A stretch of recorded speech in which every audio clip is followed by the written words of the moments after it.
Welcome to Strong Legends, daily sci-fi stories that fuel your mind. Subscribe and join the legend. The cosmos was an ocean of black glass, punctuated by pinpricks of light. For the Calorian Alliance, its edges had long been mapped and catalogued, every world charted, every star catalog number filed. Yet at the very boundary of their empire lay a region of eerie emptiness, the Sol sector. No planets, no asteroid belts, not even the faint dust clouds that marked so many other systems. Only void. Captain Ylira's cruiser Auriga glided into position at the fringe of the Sol exclusion zone, its hull gleaming silver under distant starlight. She stood on the bridge's observation deck, her lithe form framed by panoramic viewports. The hum of the ship's systems was a comforting lullaby, but her mind buzzed with tension. This mission wasn't in any official logs. It was a hush-hush operation ordered directly by High Command. They had detected something minimal, almost imperceptible, and utterly inexplicable. "Bridge, report," she called, though her voice barely rose above a whisper. Lieutenant Vareth's fingers danced over his console. Long-range scans confirm no stellar bodies within a 10-light-minute radius, but I'm picking up an intermittent warp field fluctuation, very low intensity, and only in prime-numbered intervals. He frowned, as if the numbers themselves troubled him. Prime-numbered intervals? Ylira echoed, her interest piqued. On the order of 2, 3, 5, 7 seconds? Precisely, Captain. And there's a faint echo of biosignature readings, carbon-based but at a level so minuscule it's barely discernible. The bridge murmured at the implication. Carbon-based life was common in remote survey reports, but this suggested artifice, a signal perhaps, an intelligent transmission. "Lengthen the scan dwell time and isolate the source," Ylira ordered, moving to her command chair, "and cross-reference with Deep Space Archives for any sighting of Children of Terra." Her officers exchanged glances. The encoded legend of the Children of Terra was old gossip in academy lecture halls. Stories of an ancient race so advanced they left no trace behind. Over centuries, skeptics dismissed them as myth, a bedtime fairy tale for spacefarers. Yet here they were, chasing whispers at the Empire's edge. As the Auriga drifted deeper into uncharted space, Ylira recalled the last time someone claimed evidence. A trading ship's log, smudged and corrupted, spoke of a planet lush with oceans, then lost without a trace. The idea had been laughable. But if the Children of Terra were real... A soft chime interrupted her reverie. "Captain," Vareth said, holding up a hollow projector. He flicked his wrist. A three-dimensional star chart sprang to life, centered on an uncharted blue-green orb. Coordinates match the signal's origin. Planetary scans show an atmosphere, liquid water, signs of vegetation. The bridge erupted. Technicians shouted to reassign power, recalibrate sensors, and prepare planetary approach protocols. Ylira raised a hand, and silence fell. "Maintain our current distance," she said evenly. "We don't know what we're dealing with. I want a full analysis of atmospheric composition, magnetic field strength, and any artificial structures before we descend." Below decks, in engineering, the ship's reactors rerouted auxiliary power to the long-range sensors. The warp pylons hummed with renewed energy, and through the observation windows the distant planet's swirling clouds grew more distinct, emerald continents draped in ivory clouds, twin moons reflected in its oceans. Back on the bridge, Chief 4, Science Officer Sama leaned close to Vareth's console. "Life signs are scattered but consistent," she reported. "Average metabolic rates correspond to a temperate biosphere. I'm also detecting faint electromagnetic patterns, rhythmic, almost like a pulse." "The same as the warp fluctuation intervals?" Vareth asked. Sama nodded. "Exactly. Whoever, or whatever, is emitting this is synchronizing biosignals with warp field bursts." Ylira stood, her silhouette backlit by the planet. "They're guiding us here." A hush descended. The notion that a civilization had lured the Solarians into unknown territory sent a thrill and a chill through every officer present. They were explorers, diplomats, guardians of the galaxy's knowledge, but potential contact with a lost race blunted all fear. Distance to planet, 5 light minutes, Ylira announced. Prepare a drone swarm for atmospheric entry, and patch a direct channel to High Command. We're not under attack, but we might be walking into the greatest discovery in Silurian history. Below in the drone bay, maintenance teams secured hundreds of sleek spider-like probes. Each carried scanners, samplers, and translation matrices. When they released them, the probe's blue tracer lines formed a web of data streaming back to the Auriga. Moments later, Ylira watched on her holodisplay as the probes skimmed through cloud layers, revealing continent-spanning forests, jagged mountain ranges, and sprawling cities with spires of iridescent metal. But it was the cities that froze her breath. They had a distinctly terrestrial architecture, domes and towers reminiscent of pre-industrial Earth designs, interspersed with megastructures beyond Calorian engineering. A voice crackled through the comm channel, tinged with static but unmistakably alive. Calorian Alliance vessel Auriga, you are authorized to proceed to orbital rendezvous point Echo 4. Welcome to Sol Prime. The message ended. No signature, no timestamp, no indication of celestial coordinates beyond the rendezvous point. Yet its warmth was unmistakable, and its implications staggering. Captain Ylira exhaled slowly. Plot a course for Echo 4, she said, voice steady but heavy with wonder. Engage at sublight. Bring us honorably into this meeting. As the stars shimmered past the viewport and the Auriga set course, Ylira realized that the abyss of space was no longer empty. It had secrets, stories, and now, legends waiting to be told. And for the first time, the children of Terra were proving that myths could be more real than any star on the Calorian maps. Captain Ylira tapped the comm console, her voice calm but urgent. Lieutenant Vareth, status on the transmission analysis? Still isolating the uplink, Captain, he replied, eyes locked on his holodisplay. A spooling array of waveforms, pulsed in green and gold. The emission pattern is deceptively simple, prime number intervals of warp field bursts, yet it carries layered subcarriers across multiple frequencies. We've decoded the base rhythm as an invitation of sorts. On the forward viewports, Sol Prime's cobalt oceans and emerald continents spun lazily in orbit. Below, the planet's cities glimmered like jewels, their spires catching the dim light of distant stars. Play back the recording, Ylira ordered. A soft trill of piano notes spilled into the silent bridge.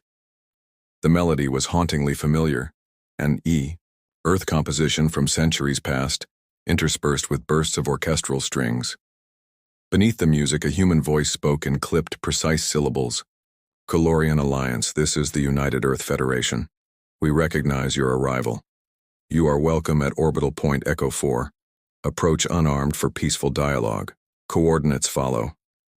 As the voice faded, a sequence of numerals scrolled across the holoscreen. A series of three-dimensional vectors marking a point 20,000 kilometers above the planet's twilight zone. That language. It's Proto-Terran circa 22nd century, Science Officer Sama whispered. We have only fragments in our archives, but the phonetics align perfectly. Ylira exhaled. On one hand, we're being guided by classical music and ancient speech patterns. On the other, they demand we disarm. Trust is generous. Shall I prepare an unarmed shuttle, Captain? Vareth asked, eyebrows raised. She hesitated. The Calorian protocol for first contact was strict. Maintain defensive readiness until the other party proved peaceful.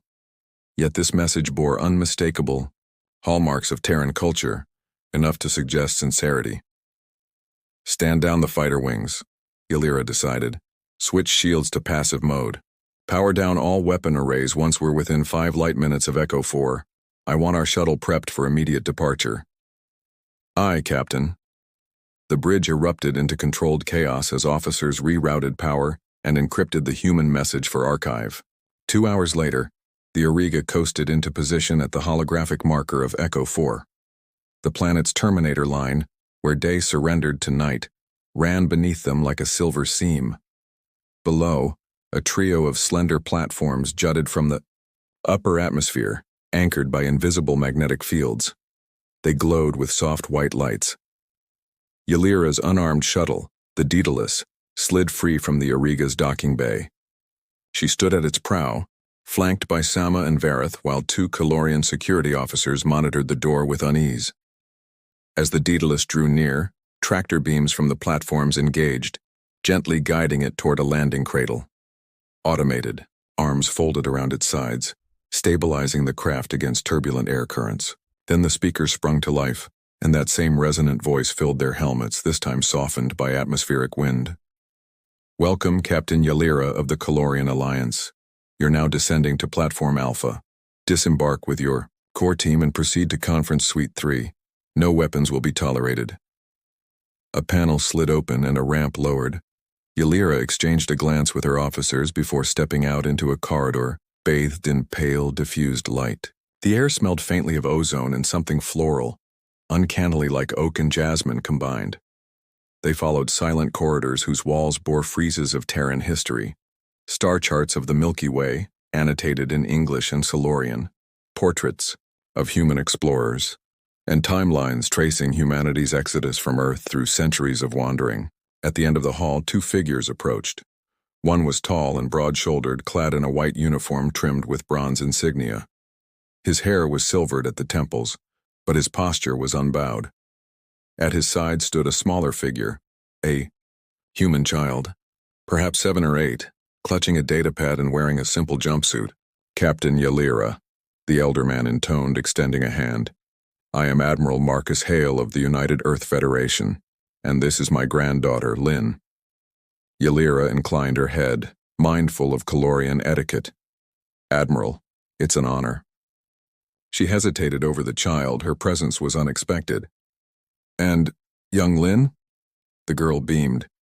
"Welcome to home," she said, her accent charmingly unaccented. "I'm the one who sent the music. You liked Beethoven?" Ylira smiled despite herself. "We did. It's evocative." Admiral Hale's stern face softened. "It was her idea. We wanted a greeting that spoke our past and present, to show that we remember Earth, but we've grown beyond it." Sama stepped forward, handing Hale a data crystal. "Preliminary scans indicate your platforms use a hybrid magnetic plasma levitation system. We'd love to study it up close, with your permission." Hale nodded. "By all means, though we ask you share your warp drive data in return. Our Federation has lost much since the fall. We need to rebuild faster than myths allow." Vareth cleared his throat. "Then we have much to discuss. Conference Suite 3? Right this way." Hale led them down another corridor, the walls now decorated with interactive holo maps of human colony worlds. Ylira's heart pounded. This was no trick. It was not an ambush. It was the first true contact between two civilizations who believed the other extinct, or invented. As the doors slid shut behind them, sealing them in a luminous chamber far above an alien world, Ylira realized the full weight of what lay ahead. The signal had been their invitation, but the journey was only beginning. And in the silent gallery of humanity's history, the Calorians were no longer mere spectators. They were about to become participants in a story older than any star. The Calorian Alliance fleet gathered at the outer perimeter of Sol System's second Lagrange point, like a web of silver sentinels. Battlecruisers, destroyers, and corvettes, each hull emblazoned with the Alliance's emblem, drifted in formation under Captain Ylira's watchful eyes. Behind her, the Auriga hummed with restrained power, shield generators humming, weapon arrays locked and primed. "Lieutenant Vareth," Ylira said, voice low over the comnet. "Have we visual confirmation on the fleet at the coordinates?" "Visuals. Coming in now, Captain." Vareth's holoscreen flickered to life, displaying a cluster of points far beyond the expected rendezvous platforms. "My gods. It's..." A collective gasp filled the bridge as the holomap zoomed out. Hundreds of massive vessels glowed against the starfield, their silhouettes cutting arcs of darkness through the light. Each ship was a marvel of ancient and seemingly forgotten engineering, curving hulls of polished duranium, broad warp, Pylons like skeletal wings and towering superstructures that dwarfed Calorian capital ships by at least a factor of 10. By the ancestors, whispered Admiral Corrin, commander of the assembled fleet. His antennae quivered in shock. Is that possible? Ylira held her breath. Open a wideband channel. I want identification and intentions. The comm console flickered, then a deep, resonant voice filled the bridge. Calorian Alliance, this is Admiral Marcus Hale of the United Earth Federation. We apologize for the lateness of our formal greeting. These are the Vanguard-class dreadnoughts of Fleet Terra, our descendants' pride and legacy. We await your response. Silence stretched across the bridge. The word dreadnought evoked raw power, ships whose mere presence could obliterate worlds. Yet here they were, offering politeness instead of destruction. Admiral Hale, Ylira replied, keeping her tone steady. You understand that the Calorian Alliance could not ignore an armada of this scale bearing down on our frontier. We opened defensive protocols in case of assault. Hale's voice crackled back, tinged with a mixture of regret and firmness. Understood. We do not seek conflict, only safe passage and parley. Sol Prime is our ancestral cradle. The legends spoke true. We are reclaiming what was lost. Very well, Ylira said. Reduce your fleet's readiness posture by 50%. We will match for courtesy. Our flagship, the Auriga, will meet you at approach Vector Theta 2. Over. The next hour, warp signatures dimmed as human dreadnoughts throttled back their engines. The Calorian fleet mirrored the gesture, weapons cooling, shields retracting to decorative banks of flowing energy. At the appointed vector, the Auriga drifted toward the human armada's core. A single human emissary vessel, sleek and silver, half the size of a Calorian cruiser, glided forward. Its bridge lights were visible even at dizzying distances. Ylira guided her ship alongside. A shimmering view screen materialized on the Auriga's forward bulkhead, revealing Admiral Hale in full regalia. His bronze-trimmed white uniform contrasted starkly with the black void behind him. Flanking him were officers whose uniforms varied only in insignia, captains of legions she had only ever read about in Silurian archives. Captain Ylira, Hale greeted, voice calm. I see your officers are as composed as you promised. Ylira inclined, her head. Calorian courtesy, Admiral, I must admit, though, I never imagined your fleet would be so fast. Hale's lips curved in a rueful smile. Our history is one of diaspora. After the great cataclysm hundreds of years ago, humanity scattered. Some found refuge in Sol Prime's hidden orbital docks. Others headed for the stars, forging new colonies. We lost records. Most of our worlds vanished into shadow. Only a handful of dreadnoughts remained intact, kept in stasis. We rebuilt around them. Behind Hale, the camera panned to reveal the dreadnought's scale. Their prow spines extended like the keels of giant beasts, their warp pylons arcing in intricate loops. We never intended to announce ourselves until we had secured Sol Prime's orbit, Hale continued. But your probes compromised our stealth platforms. We decided direct contact was inevitable. Your methods were effective, Ylira admitted. Few Silurian vessels breach stealth, yet you emitted classical Terran music and voice patterns to lure us, bold if risky. Hale's gaze hardened. Boldness has kept humanity alive when despair threatened to consume us. We cherish ingenuity over brute force, but we still possess sufficient firepower to deter any aggression. A subtle tremor rumbled through the Auriga's deck plating. Chief Tactical Officer Laurel reported, Captain, energy readings from the Dreadnought's gravitic rift projectors are off the charts. One salvo could disable our entire wing. Ylira's jaw clenched. Noted, but our priority remains peaceful, engagement unless provoked. She looked back at Hale. Very well, Admiral, we accept your parley. I propose we designate a neutral zone, an uninhabited moon of Sol Prime to meet face to face. Hale nodded. Agreed. Moon Selene 3. 1 hour from now. Bring only your core team. My envoy will meet you there. As the Auriga disengaged from the human emissary craft and set a slow course for Selene 3, Ylira felt a mixture of exhilaration and dread. The armada of legends was real, more powerful than any myth. Yet here they were, two civilizations once separated by time and distance, now on the cusp of rewriting galactic history together. Below decks, the crew readied themselves for what could be the most perilous diplomatic mission of their lives. In the cold, silent reaches of space, legends had become flesh, and their next moves would shape the fate of both peoples. The airlock seals hissed shut aboard the joint negotiation shuttle as it drifted between Solarian and human lines over Sol Prime. Captain Ylira sat stiffly in her chair, flanked by two Solarian officers. Across from her, Admiral Marcus Hale studied the same holomap, his expression unreadable. In the quiet tension, neither side spoke. Minutes passed like hours. Then the first war siren sounded.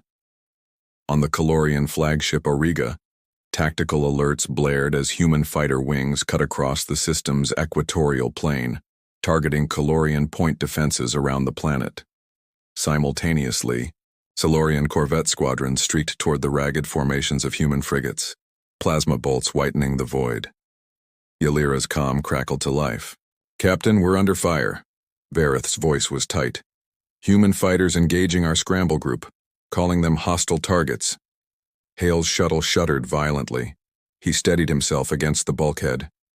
"This is Admiral Hale. Hold your fire. Identify friendlies."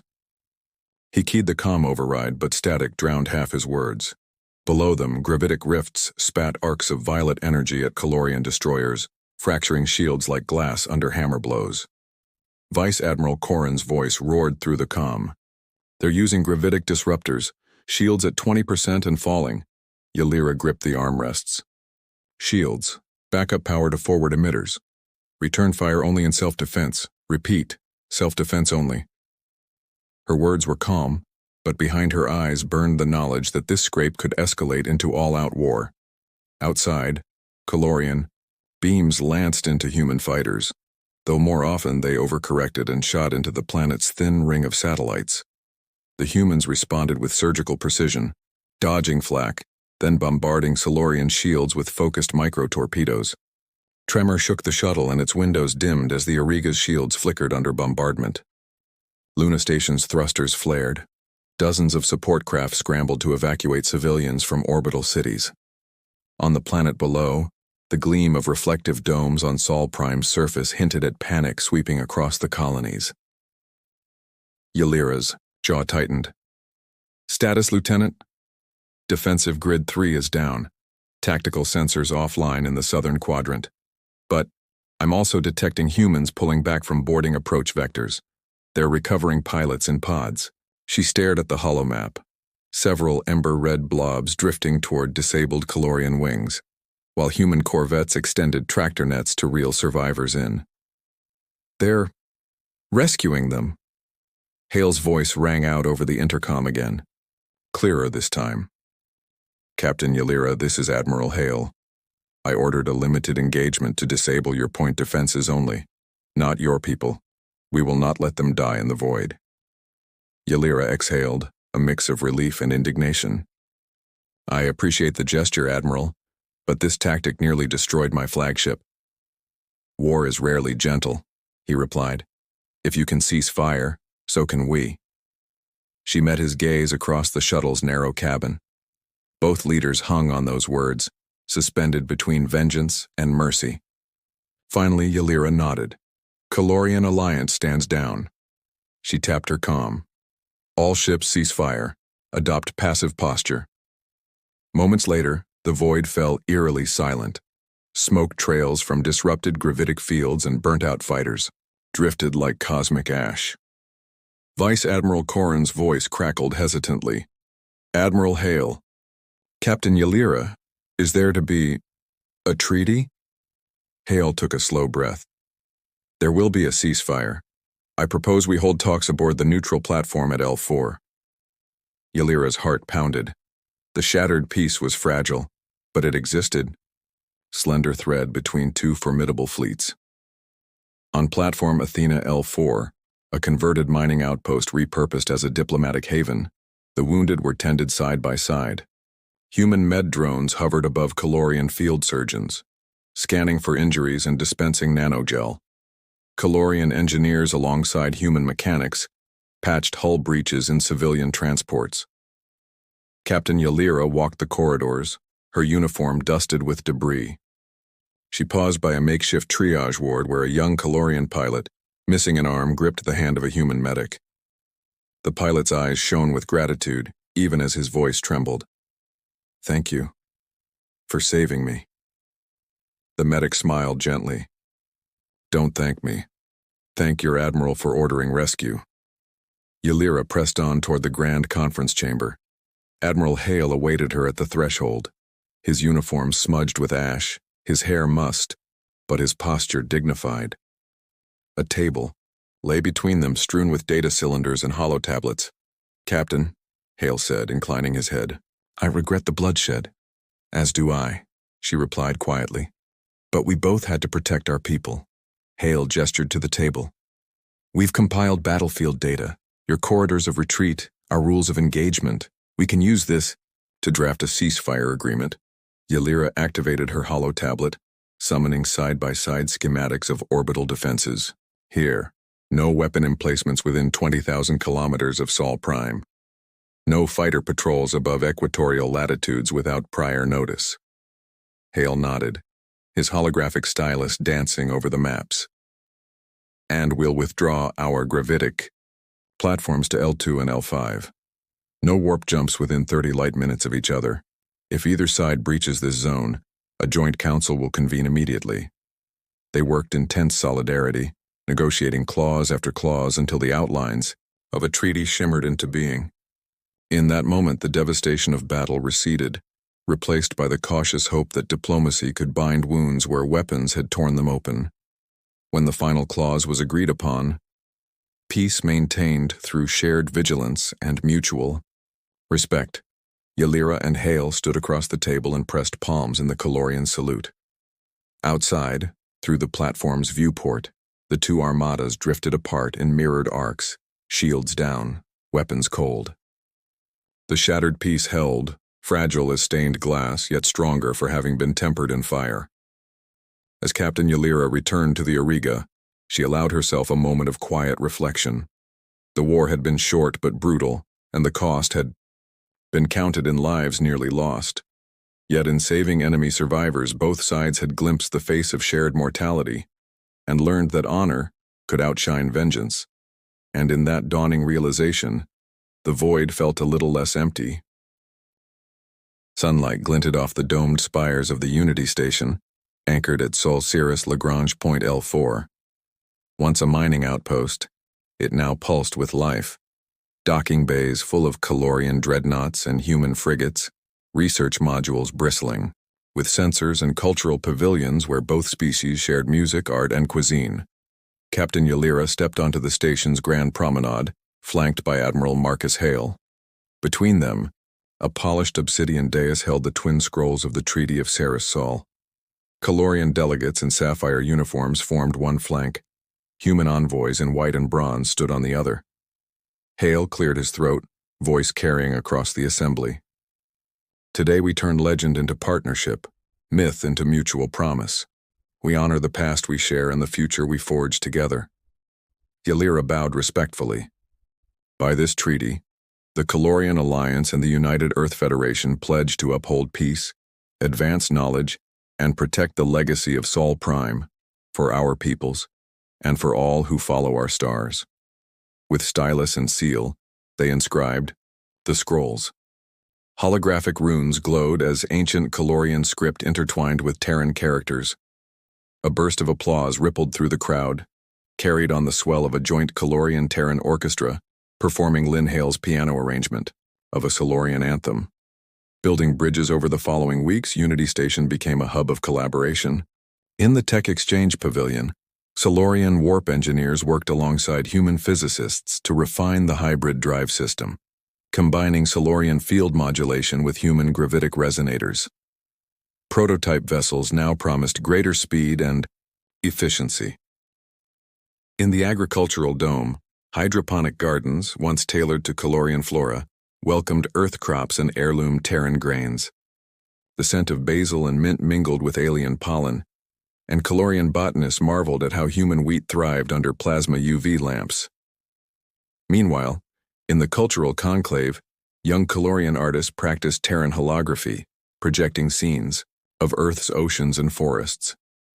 Human scholars pored over Calorian star maps, plotting ancient exploratory routes forgotten in humanity's archives.